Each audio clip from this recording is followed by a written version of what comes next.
So, yeah, we want to talk about some the medical situation in Nigeria, which, okay, there's quite a lot that happens in, of course, the medical space. But this just came to my mind. Just yesterday, I saw a video of Amaechi Muonagor. I don't know if you guys saw it. Amaechi Muonagor? Yeah, you know him? Video. He, and he apparently he couldn't even speak. He was, from the video, the man who was with him said he had suffered a stroke, diabetes, a few other things, and he was basically almost out. It looked like there was a pipe from his chest or something. I don't know what it was and all of that. And I just dropped the phone and I just started thinking, you know, because, you know, we just came off Mr. Ibu's situation. You know, we went through all the motions. You know, a lot of people put together funds, and then he passed, and then there was stuff about mismanagement of funds from his family and all of that.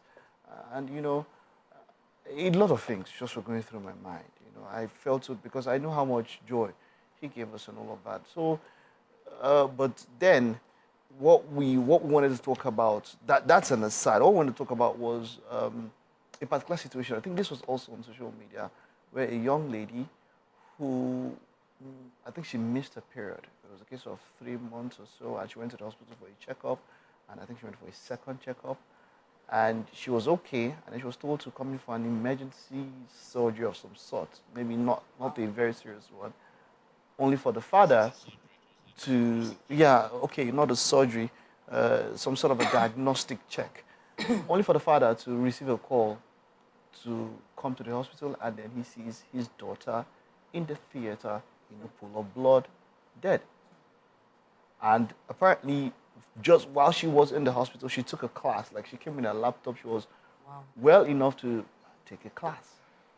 And they said that they just needed her to come and do a diagnostic check and test or something and all of that. And it has happened in different cases. Someone goes to the hospital for something, or they tell you it's going to be something, and then you just come and be back, and then, oh, the person is gone.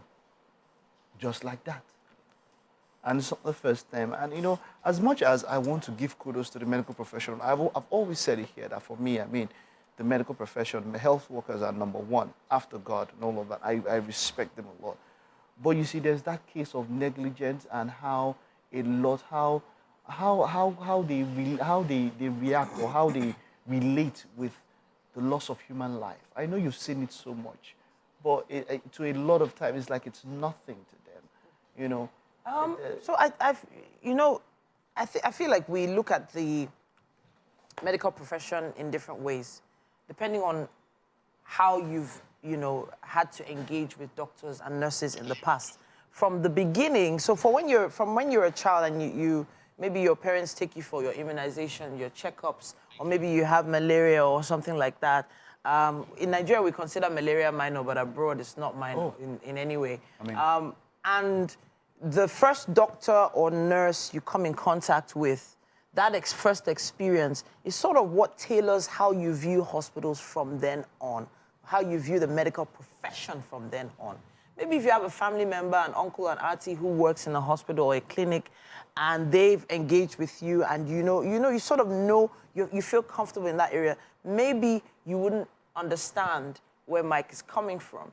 There are a lot of people who have had terrible experiences working or going to a clinic, going to a diagnostic center, having to wait for hours. Maybe even the results coming out might not even be so accurate, such that many people have advised, even if you take a particular type of test here in Nigeria, sometimes you might have to send it abroad for clarifications. There's so many different instances like that.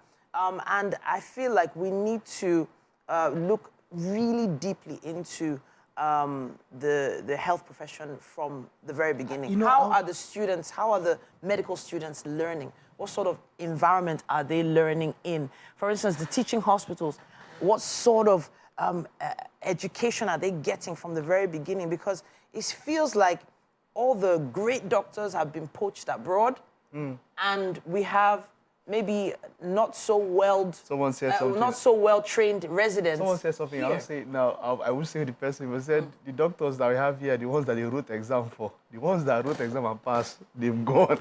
Wow. Just by the side there. But you see, I think everything all falls down to the way we value lives as a country, our ethical. How do I put it now? How do I put it now? It's the way we value life. I feel the onus, to be honest, is on the patient or on the person or on you as an individual. Because yes, of course, to a very large extent, yes, the medical system is what the medical system is. We cannot change that, right? They are doing what they are doing, the ones that are doing it right, the ones that think what they're doing is right, the ones that are doing what's wrong, and all of that, right? However, you as a person, you have the responsibility to make sure that you take proper care of your medical processes. What do I mean by that? You have an issue. You step into a hospital, for instance. There are a lot of people that literally have issues and literally just ignore it and don't go to the hospital, or rather do probably like herbal options and all of that, right? But you decide to step into a hospital, and that's awesome. That's great. I understand that. I mean, it's not easy talking about bills and things like that. But then again, when you have a situation where they tell you, they give you a result now, right? You run tests, they give you a result. To be very honest, I grew up, my mom was a nurse, my brother is a doctor, so I've literally not necessarily had to wait in line for certain kind of things. But that is, no, yes, I'm saying that, you think I will actually totally trust the medical process. But still, if I get a result, I will get a second opinion. And a third, if the situation seems to be serious, right? I see no reason why anyone or any adult, especially in Nigeria, knowing the way things go, they literally tell you to come in for a surgery. I literally have a friend that has happened to. They literally told, she went in, okay, fine, pains. Like, it wasn't something she was having for a while, but then again, it aggravated. Next thing, emergency surgery. Why do they even, okay, I guess there are situations where that is needed. That is required. Right? That has but then saved again, lives emergency sometimes. surgeries, she does the first one, the things get worse.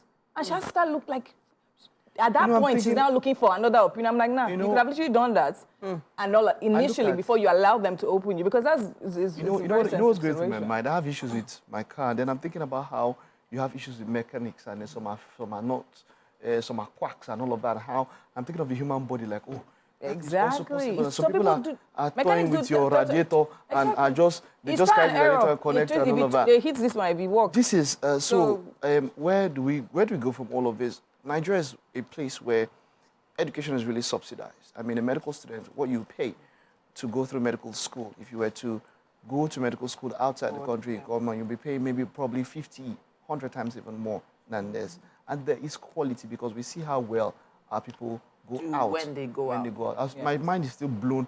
I'll still never forget the story of a surgeon or a doctor who took out a child, operated on a child, put the child back, went to full term, and the woman gave birth. We still talk about that and all of that. It's big. So we do have the brains. We do have the brains.